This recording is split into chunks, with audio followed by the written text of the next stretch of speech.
excited to bring you part 3 of my great conversation with Jeff Schiefelbein, the co-founder and chief culture officer of Five, a Texas-based energy advisory firm.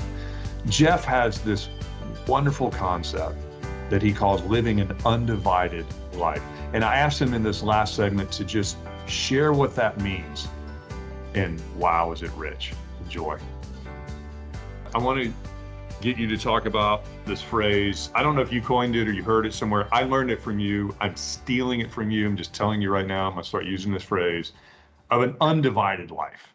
Yeah. It's a great phrase. So just talk about, what does that mean to you? How do you apply it? And, working. This dawned on me in 2 ways early career. One was those exercises where you rank yourself. How are you doing spiritually? How are you doing intellectually? How are you doing in community and health and fitness? And those are good things to rank. But it was trying to say, if you're a 7 here and you're a 3 here, then you should change your time. And I kept thinking to myself, some of these don't make any sense to me. Community is just me. My faith is just me. It's all at the forefront of those other things. So I said, I'm done with this division of acting like, a certain day of the week is for faith, or a certain day of the week is for community or friendship or family. I'm just going to put it all together and kind of unleash myself into that. And then I can also remember feedback like, well, you can't have a personal relationship with people who work for you. And I think that's fundamentally false too. I love having a personal relationship. It doesn't have to be a friendship all the time. There's people who like different things than me and have different views than me, but a personal relationship where I actually know this person, where we're vulnerable to one another in a way that we're able to understand what makes each other tick and how we're able to find our stride, allows me to be a better leader for this person and to appreciate the different parts of their life that they're in and to help to pick them up whenever they need an extra hand, or give them, a little bit more of the work whenever they're hitting their stride because they know that they can run with it.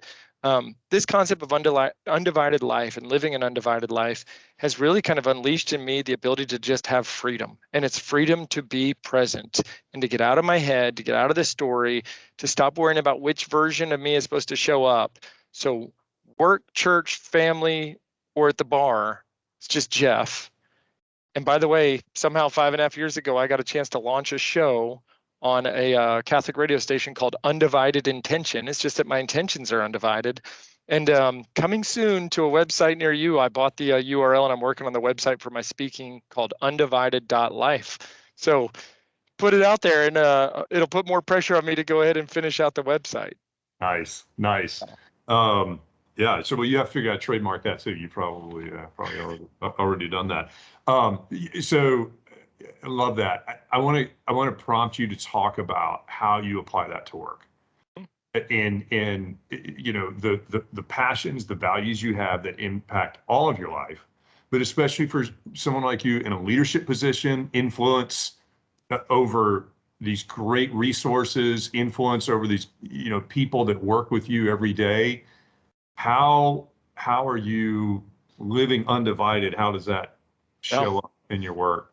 So I'm going to take it to the absolute core of it, and I hope this is a place that that listeners can connect into. I'm very, very strong in my faith. I am Catholic, and when I study and understand my faith, and as a reflection of a love for the teachings of Jesus Christ, it actually informs the part that makes me a more inclusive leader. I'm called to seek truth, love, and justice. I'm called to be in solidarity with the poor. I'm called to take care of the least of these of my neighbors. And that could be in work. It could be people that, disagree with me. It could be the extreme poverty that people are living in that I don't get to see firsthand in my own community.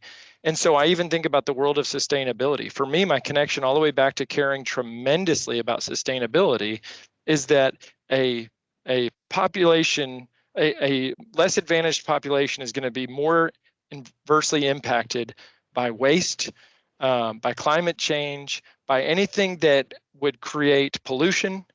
And so it's actually my Christian faith that causes me to say I have to do more personally and professionally related to sustainability, that I have to find a way to take people who in an organization like this, 65 employees across the US and Mexico, I have people on both extremes of the political equation and on both sides of every kind of debate, the most heated debates of all time.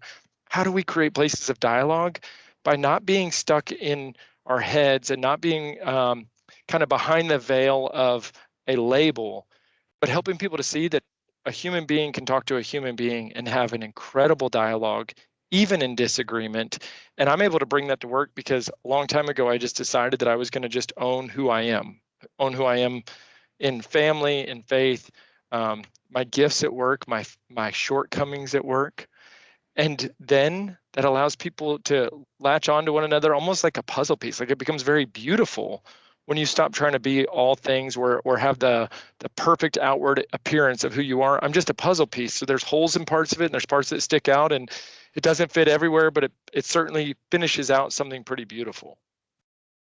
Man, that's so great. And I'm so grateful that for your transparency and the way you share on these things, because to your point, the values, the beliefs you have, and that for you, and I feel the same way, of this really just movement by the teachings of Jesus. They inform all the things you talked about, right? The way you're viewing your time with your family, the way that you're viewing your work, the way that you're viewing where you spend your time, like all those sorts of things. And man, undivided life. That's just Undivided. It's great. Thank you, man. Thanks, Shane. This is Yeah. awesome. I'm proud of you for doing this too. I've always enjoyed watching your stuff. And when I saw you on the main stage at Conscious Capitalism, I was your biggest fan. I felt like I had the nerves of being somehow inside of your body at that point, but your message was so strong. So keep promoting the good news. You're doing an incredible job. I appreciate it. And also tell people where can they find you? Where can they hear your show? Like all that. You bet. The easiest thing to do is to find me on LinkedIn, Jeff Schiefelbein. There's not many of us in the world.